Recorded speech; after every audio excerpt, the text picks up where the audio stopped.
This Torah class is brought to you by TorahAnytime.com.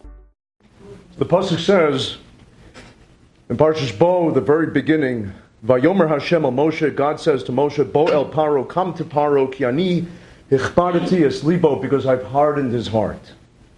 I want to share with you an unbelievable message from my Alter Zeta, the Zlotchev or Magid Rabbi Yechiel Mechel Zlotchev. Ki ani hichbarati es libo. He says there's an underlying theme over here. Remember, everything in the Torah is multilateral. Nothing is superficial. And there are multiple meanings in the words, even in the letters, and even in the cantillations. So when it says that God says, I've hardened Paro's heart, it doesn't mean only that Hashem has hardened Paro's heart. Rather, it means ki ani, I. When a person becomes egocentric, when a person becomes self-motivated, when it's about self-interest, when it's about selfishness, when it's about the I, it hardens other people's hearts. And if you're looking for bracha, if you're looking for blessing in your life, if you're looking for somebody to be receptive to your overture, to your request, to your need, then if it's all about you, if the ani is there, it stifles and it impedes and prevents the shefa, the flow of blessing. It hardens the heart. Ki ani, listen to this message. The ani in us, when we're too selfish, when we're thinking about I, and we're the generation of I's, the iPads, iPhones, everything's I. We all know that, everything's I. Children today, unbelievable how selfish children are. Everything is about entitlement. Everything is about their own self-infatuation and self-aggrandizement. That's the generation we're raising. Ani hichbarati es libo. You want to know what makes a heart cold? It's the ani. It's when we're too much into ourselves. Ani hichbarati es libo. Listen to this. Hichbarati means hardened. But the true etymology, the true shorish of hichbarati is kaved. Kaved means liver. So hichbarati es libo could mean I've taken the heart, the lave, which is supposed to be the seat of emotion, of compassion, of kindness, hichbarati. And instead, I turned it into the liver. What's the liver? Listen to what the Zohar says. The Zohar says, the Holy Zohar, the Zohar HaKadosh, he says that the liver is the seat of egocentric and reactive behavior. Can you imagine that? That's what the liver is. The liver is egocentrism. It's about my needs. It's about what I want to accomplish, my ambition, my aspiration, to the exclusion perhaps of others. It's about reactive behavior. It's more impulsive. It's emotive and emotional, but not in the good way. So what Hashem is saying is that He took the heart of Paro, which could have been soft and kind, but because Paro himself went on a path of cruelty and callousness, and became so unemotional and so unresponsive, that Hashem said, I am now going to stagnate Paro, and I will turn his heart into, which is already stone cold, into the liver. And what's amazing is it's the arteries of the heart. You've heard of coronary arteries. Anybody that goes for a physical exam, goes to a cardiologist. Well, the coronary arteries actually start from the aorta of the heart, and it's the coronary arteries that actually influence the soul, the neshama. And when we resist our ego and self-interest, and it's very, very hard, because we're programmed, we have animalistic tendencies. As great as we are, and as much as we have an neshama lokus, a very, very holy soul, Hashem also created us with a nefesh bahamas, with that makes us be able to navigate this world. We're not angels exclusively. We have angelic powers within us. We have an neshama, elokus. We have infinity in us. We are limitless. We have a chelik elokamima. We have a portion of the divine and ethereal within us. But there's also something that's in us that's more instinctive and that's more impulsive. Our true ontological selves are very, very holy. But Hashem made us into an amalgam. He fused these two disparate and really diametrically opposed entities, antithetical entities together. And that's why we're dialectical beings. We have two powers. We have the power that we can soar the greatest heights, become the pinnacle of creation. And we can also descend lower than animals. So that animal part in us really makes us about self-preservation, looking out, fending just for our own motives and our own selfish interests. And that's the worst thing. And the challenge of being Jewish is to rise above our impulse, our instinct, our selfishness, and be there for others as much as possible. Not look out for ourselves, but look out for others as much as possible. When we resist our ego and our self-interest, says the Zohar, then the liver goes ahead and filters out the bad fat. It's fascinating that the Zohar knew this. This is a Masorah from Sinai. It's Kabbalah. Thousands of years before you had nephrology, before you had cardiology, before you had any science or physiology that explained the interactions of the heart and the liver. Now we know, medical science knows that the liver actually goes ahead. The liver could give good fat to the heart. It could give bad fat. That's fatty liver disease. When it doesn't filter out the bad fat. And unfortunately, 1 out of 3 Americans are inflicted with some kind of fatty liver disease. It has to do with diet, it has to do with exercise, it has to do with also psychosomatic, with the way that we perceive others. And this is what the Kabbalah, the Zohar, is saying. So imagine it's the Zohar, the Torah really anticipated the medical science of the 20th century and 21st century by thousands of years. And it's telling us if you want to be healthy, if you want to be emotionally healthy, and if you want to be physically healthy, you have to allow the liver to filter out the bad fat. And how does that happen? By resisting ego and self-interest. Paro couldn't do that. And therefore Hashem, hichbadati es libo, Hashem went ahead and Hashem turned his heart into pure negative fat. The liver wasn't able to filter the bad fat. Boel Paro. I want to share with you an amazing word, an amazing idea from the Sefer Torah Centers. He says that Bo Paro is gematria. If you take the gematria of Paro, it's 355. And Bo is, Beis Aleph is 3. Together, Bo Paro is 358. The gematria of Mashiach, Mem Shin Yud Ches Mem is 40. Shin is 300. Yud is 10. And Ches is 8. Bo Paro is Mashiach. Why? Because the deliverance, the liberation from the tyranny and the oppression that we had in Egypt, the Mitzrayim, the Golus of Mitzrayim, was the template, the blueprint, the framework for the Geula L'Asalavo, for the eventual redemption that we, Hashem, will be experiencing so soon. That's Bo Paro. Bo Paro is Mashiach. So, how do we do it? What happens exactly? If it's a template, if it's a framework, the blueprint, let's study further in the Parsha and see how it happens. So the Torah tells us that Vayhi Choshech Hafela, that the 9th of the 10 plagues was Choshech, the plague of darkness. Vayhi Choshech Hafela was a penetrating, a palpable, a tangible darkness that overwhelmed and pervaded the Egypt. Lo ro ish es achav.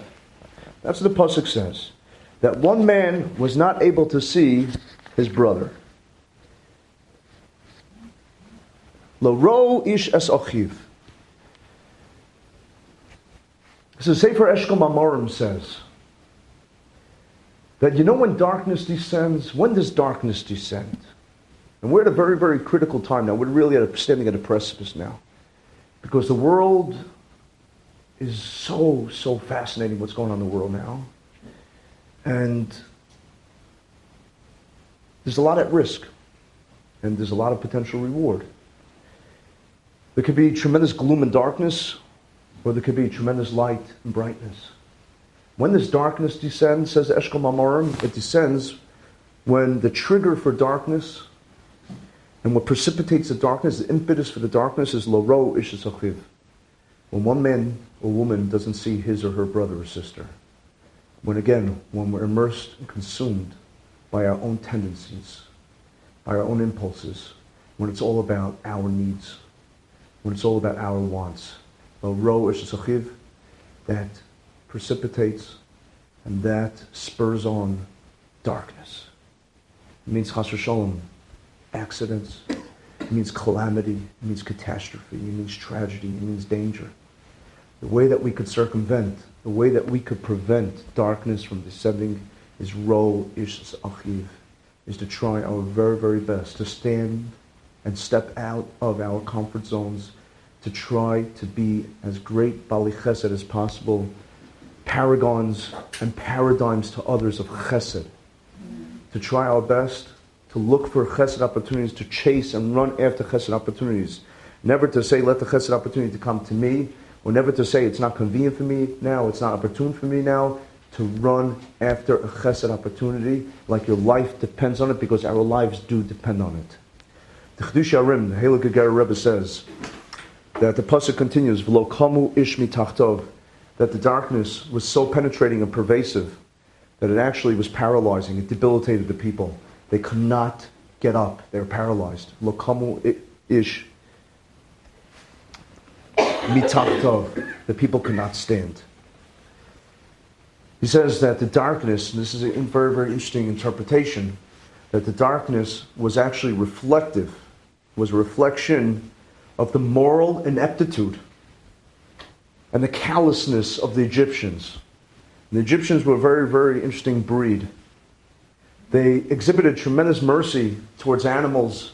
As a matter of fact, they weren't only vegetarians, they were vegans. They wouldn't eat eggs. Very, very restrictive diet. They didn't want to eat anything that stemmed or emanated from any living creature. They had such compassion and mercy and love for any living creature. And yet at the same time, how ironic and how perverted, what a travesty, that these same people that had such reverence and adulation, such love and respect for any living creature, tortured human beings. Which was a true perversion. Because the Torah tells us that our mission as human beings is v'kiv shur, which literally means to conquer the universe. It doesn't mean to conquer the universe to cause havoc or chaos. Rather, it means to use our capabilities and our talents to exploit things in a happy way, in a conducive way, and to do things that are salubrious, that are constructive, that are conducive for the world.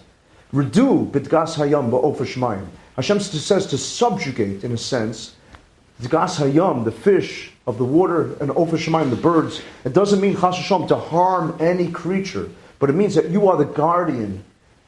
You are responsible for ensuring the welfare of the entire universe. Redu is gematria reish daled vav. Spelled reish daled vav. Reish is 200, daled is 4, vav is 6, that's 210.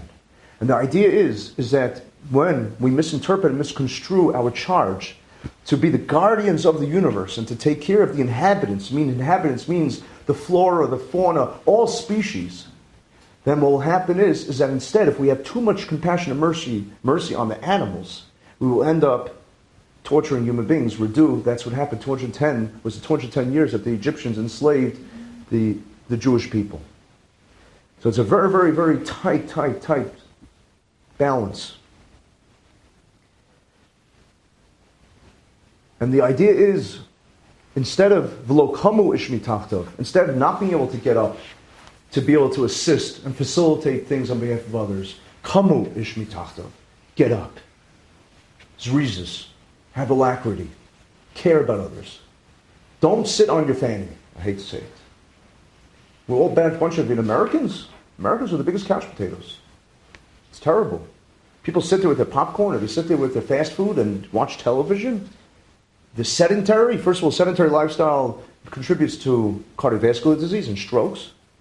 But aside from that, the health danger, Hashem didn't create us to sit on our backsides watching television as couch potatoes. We're not supposed to be American like that, no. We're supposed to do. We have a limited lifespan. We're here to accomplish. We're here to achieve. We're here to be there for others and do as much as possible for others. The Zohar says that in the time of Mashiach, the same way there was a plague of darkness back then, the plague of darkness was 3 days.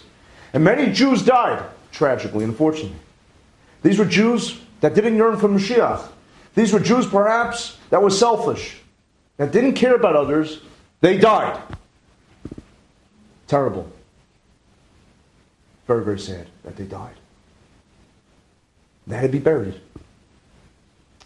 Some estimate that upwards of 4/5 of the Jews perished. The Zohar says that when Mashiach comes, speedily in our days, unfortunately, there will be 15 days of darkness. What will those 15 days of darkness be? The Melech Mashiach, the King Mashiach, will be the champion to bring morality and moral purity to the world. In the face of our governor, Mr. Como, last week or 2 weeks ago announced that this will be the most progressive agenda ever. You know what it means? It means 2 daddies and 2 mommies. That's what it means, right? Do you know that there's a new law that says that in all bathrooms you have to have changing tables, diaper change. Now listen, I've changed thousands of diapers throughout my career. Not of my congregants. I'm not talking about that career. I'm saying as Baruch Hashem, I've changed thousands of diapers. I endorse it. I think it's very important for fathers to be involved. And not pleasant changing diapers. But in this case, it's not for the fathers that have wives, that have woman wives. It's for the fathers that have husbands, and they, go through these crazy processes where they adopt a child, or they go through these, crazy fertilization processes, whatever you want to call it, in order to have a boy, and therefore they want that the male bathroom should also have diaper changing tables. That's what's going on here. Our great mayor, Mr. de Blasio, made a new law for birth certificates. No more X and Y, male and females, right? There has to be that neutral, so that baby it. Now, we have baby it also. Before we do a bris milah on a baby, or a girl has her kriyas Hashem, so we don't call the baby by that's a custom, that's a tradition amongst Jews. We don't call the baby, so what have I called babies? I call them baby it, until they get the bris, right? Until they get the naming, the girl gets the naming. We have different ways of referring to the baby. We don't call the baby by the name until it's official. Here, the new theory is that you cannot assign a gender to a child until that child decides his or her own gender, right? Maybe she wants to be a trans, maybe he wants to. Unbelievable what's going on in our neighborhood. This is not in some foreign country. This is where we live. This is the air that we imbibe. This is the avira that our children are being raised in, whether we know it or not. Can you imagine the fright? Can you imagine the danger? We are reverting to Sodom and Amorah. Unbelievable. Mashiach has to come and combat this licentiousness, this promiscuity, the permissiveness, this progressive agenda. He's got to stand up there and fight the world. But unfortunately, a lot of Jews, most Jews today, have a very, very liberal bend. Most Jews today are anti-Israel. They're not friends of Israel. No. If we relied upon the Jewish people to be friends of Israel, I hate to say it, I don't know where Israel would be.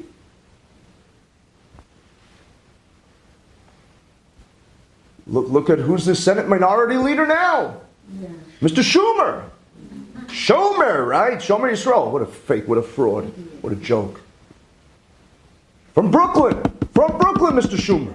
Went to Madison High School. Bernie Sanders, another great Jew. Madison High School. Ruth Bader Ginsburg, another winner. Madison High School. Baruch Hashem, I could tell you. Huh? Barbara Boxer. That's right. Another one. But I could tell you that Baruch Hashem a million times. I cry about this. I think it's very, very sad. All these people grew up here in Brooklyn, totally assimilated. There was no PGX back then. And I cry about it. I met a guy, I mentioned in shul a few weeks ago, Friday night, I think. I met a guy from Marine Park. He has a little beard. And he has a hadras panim, sweet, wonderful face. And I said shalom to him. It turns out that he grew up in Marine Park 50 plus years ago. So I said to him 1 second, I said, when you grew up in Marine Park now, there's like 10 shtibluch there. It's amazing, the growth over there of Judaism, Yiddishkeit. I said, when you grew up in Marine Park, how many Jews were there? He said, not too many, mostly Italians. I said, what high school did you? He said, I went to Madison. I said, how many Jews were in your class? He says, we had tons of Jews in that. It was full of Jews. I said, where do you live now? He says, I live in Eretz Yisrael. And he looks like a frum man. I said, how many of your classmates, your Jewish classmates, married Jews? He said, not one. Not one. All Jews from Brooklyn. None of their grandchildren today are Jewish. This man, his 3 sisters, all married out. No fault of their own. They didn't know. They weren't raised with anything. There was no BGX. Imagine how scary that is. I said, where'd you go to college? He said, Brooklyn College. I stayed home. I was a homeboy. I stayed local. How many Jews? They were full of Jews, teeming with Jews. How many married Jews? No. Barely. So Baruch Hashem, though, Madison High School breaks my heart. So Baruch Hashem, we have a program for public high school students. Next week they're starting from Madison, from Morrow, and we teach them Torah. Baruch Hashem. So that there not be another Bernie Sanders out there, or Chuck Schumer, that sell out the Jewish people. Terrible. But this will be a choshech. I hate to say it. There's going to be a choshech. It says Zohar for 15 days. And many people are not going to make it. Because who's going to be decimated? Those that go against Mashiach. Those that battle, the nations that battle against Mashiach are going to be decimated. There could be many, many Yidden, unfortunately. They're going to, instead of advocating for Mashiach, instead of championing Mashiach, they could be adverse. They could be his enemies. And 15 days of a phalo, of darkness. Repeat from the time of Mitzrayim. And the Pasuk says, though, that Hashem promises the Jews will leave Mitzrayim, to get out of the misery, out of the darkness.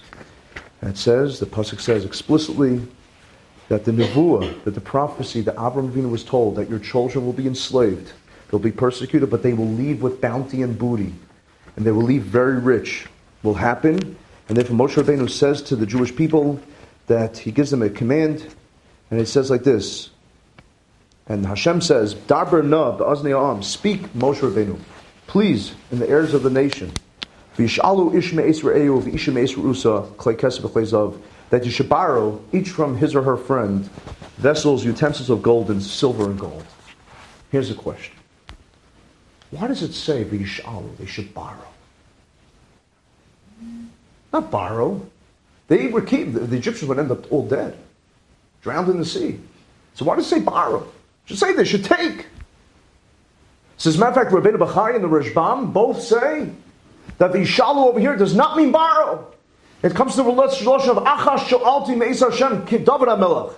Achash Sho'alti Me'es Hashem. One thing I ask from you, Hashem. And notice the lashon by Yishalu is not borrow; it's request. You should request, but as Rashbam, Reb Shmuel ben Meir says, beferish explicitly, it's matana gemura. It's a full gift that they're asking for, vayishalu. That's what they want. They're requesting a full gift. However, others say differently. They say that the reason why it says vayishalu, it does mean borrow. And the reason why it says borrow is that because, this is what Rabbeinu Nisim Gaon, the Ran says, is that they were asked only to borrow and not to ask for a complete gift. Because this way the Egyptians would want it back, and they would be motivated and compelled to pursue the Jewish people, and ultimately they would pursue the Jewish people, they would be standing by the sea, and they'd be drowned by the sea. That's the run.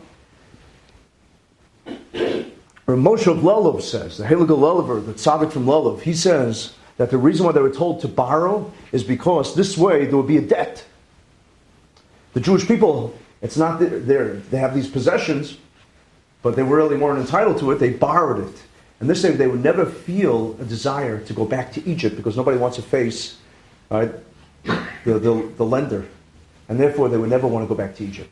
Because the truth is that as much as they abhorred and detested Egypt, it was still their place that they called home. There's always that victim mentality that even if a person was victimized so much, they still would want to go home, believe it or not. And therefore, that's why they were told to borrow, because they would have a debt. And they wouldn't want to face their lenders, and that's why they were told to borrow. I want to share with you, though, an amazing idea from the Chidush HaRim. The Chidush HaRim says that the reason why they were told to borrow is because this is the first time that the Jewish people who were impoverished, who were slaves, would be facing the test of wealth. They were accruing material benefits. They'd have acquisitions, real acquisitions. They would have money. And the test of wealth is a very difficult test. It says the Chidush Urim, that's where they were told to borrow. So they could never get too attached to the material acquisitions, to the money, and they'd always know it's not ours. It's ours only on loan. We're borrowing it. And this is a test, perhaps, of us living in America before we see Mashiach. Because Baruch Hashem, even if you're only, let's say, middle class, you're not upper class, or even if you're, let's say, still even below the middle class, we still have affluence that no one ever dreamt of before in any other generation. The fact is, we have modern day plumbing. We don't have outhouses. The greatest kings that had fabulous wealth, unprecedented wealth, probably the equivalent today of trillions of dollars, they had to use the bathroom, they had to go to the outhouse. We don't have to do that today. Right? Even kids walk around with phones today. They didn't have phones back then, right? So today, we live in the test of wealth. And in order for us to be able to bring Mashiach, we have to try our best never to get attached to money or identify with money, but to have that purity and that sense of spirituality. It's not easy. That everything we have is on loan from Hashem. Whatever we have, we're borrowing from Hashem. Nothing belongs to us. And which, by the way, makes it much easier to get tzedakah. Because one of the reasons why we don't get tzedakah is that it's hard for us to part with something that belongs to us. But if you view your money as something that belongs to Hashem, and it's only on loan, then you understand how easy it is to be able to part with it and give tzedakah. But it doesn't resolve another question. Because the Torah says that who should you borrow from? Who should you borrow the money from when you're leaving Egypt? It says, Me'es Re'ehu. And Me'es Ru'usa. A man should go to his friend, a woman should go to her friend. Obviously, this is talking about the Egyptians, right? We're taking the money from the Egyptians. It's Hashem's promise to Abraham Avinu. Egyptian is your friend. Re'ehu Ru'usa. As a matter of fact, the Torah says, "V'ahavta l're'acha kamocha." You're supposed to love your fellow man like yourself. It says, it's referring to Yisraelim, to Yehudim. So why would it say, and these were your tormentors, these were your persecutors, these were your enemies? So Rabbi Bechaya actually says that all of mankind, there was more ecumenicism back then in a sense, before Matan Torah, all of mankind was considered to be one conglomerate, so to speak, one international brotherhood, coalition. And therefore, before Matan Torah, he says, Re'ah means anybody, Jew and Gentile. And therefore, it meant that you should ask the Gentiles. But the Vilna Gaon says something very different. The Vilna Gaon says something astounding. He says that Re'ehu is actually referring to the Jewish people. They were told to ask their fellow Jews for something. Why? Why? So he says something really, really fantastic. Amazing. He says that what would make the Egyptians want to give something to the Jewish people? They don't want to give. They view the Jewish people as rodents. Same way the Nazis viewed the Jewish people, as specimens, as amoeba and protozoa. Why would they give? The only way that they would give and show heart, where the kaveh turns into lave, where the liver turns into heart, is for the Jewish people themselves to open up their line of compassion, and to become soft and sweet and kind. And therefore, Hashem told them, if you want money from the Egyptians, first you have to share whatever meager possessions you have, share it with each other. And therefore, Re'ehu and Ru'usa is referring to the Jewish people. Ask your friend for something. When even if they don't have, and their impulse and instinct says, my self-interest, my ego comes first. When they're able to deny their self-interest and to negate their ego and to be kind and giving and totally benevolent and altruistic, then Hashem will open up the channels where the Egyptians will turn around and have a 180, and there will be a metamorphosis. That's the Vilna Gaon. Therefore, Re'usa and Re'ehu is not referring to the Egyptians, it's referring to the Jewish people.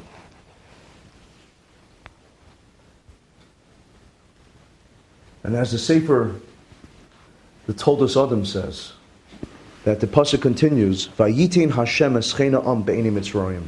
Hashem put grace of the nation in the eyes of the Egyptians. All of a sudden, the Egyptians changed. Their hearts melted.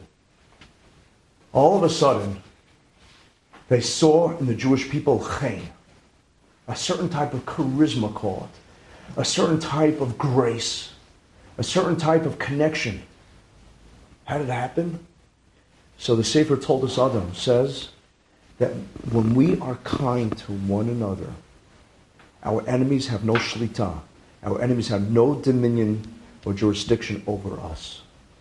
The way to fight our enemies, be they ISIS, Al-Qaeda, I don't know if they're still around, Iran, Hezbollah, Hamas, domestic enemies, it's not through armaments, it's not through artillery. Not to say that a soldier and an army is not important. Of course it's important. But ultimately it's not through that. When we face dangerous times, the way to get Hashem's favor and to really alter the psyche of our enemies is that their hearts should melt and they should stand in awe of us is one simple formula. You know what it is? It's when we're kind to one another. When we don't want to be kind to one another. And yet, we show each other love. We show each other compassion. We don't stand in judgment of one another. We don't stereotype. We don't stigma. We're sweet and kind. That is the formula. That is the recipe for Bo Paro, Gematria Mashiach. Echbarati es libo is that when we make our hearts into livers and the ego reigns and is supreme, we will not see Mashiach.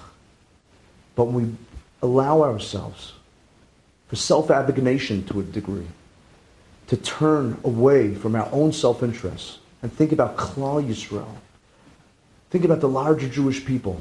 How could I contribute to the Jewish people? What could I do to be good and kind? Then, Be'ez Hashem, then we are zocher to see the Pnei HaShechina with Mashiach Tzidkeinu b'mehera v'yameinu. Amen. Thank you for listening, ladies. You've just experienced another Torah class brought to you by TorahAnytime.com.